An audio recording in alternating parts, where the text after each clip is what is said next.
So we observed the genetic material of SARS-CoV-2 in order to track the virus as it moves between different countries and across time. So we do this by looking at the mutations in the viral genome. Now, it's really important to keep in mind that most of these mutations do not affect the virus at all. It's actually best to think of them a little bit like typos. They happen because the virus replicates so often, but they don't affect the overall message of the virus. But what that does mean is that when we see two viruses that share a lot of the same mutations, we know that they're closely related.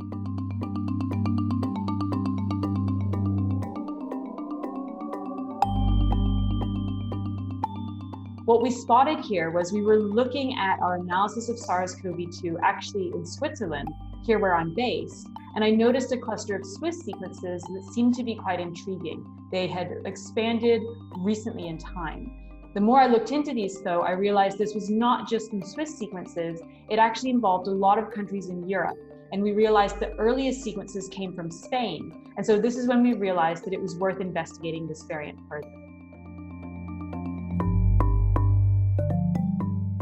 So it's really important to note that we don't actually have any evidence that the mutation itself has done something like increase the transmissibility of the virus or made it more dangerous. In fact, what we really think has happened is that it was travel over the summer that's made the difference here.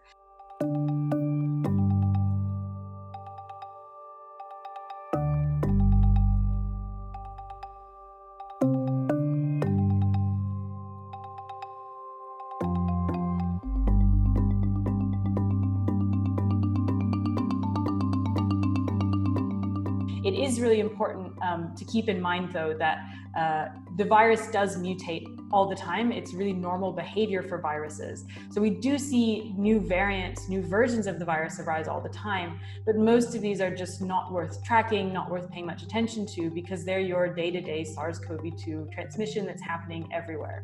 It's only when these have these particular dynamics that we want to start following them more closely.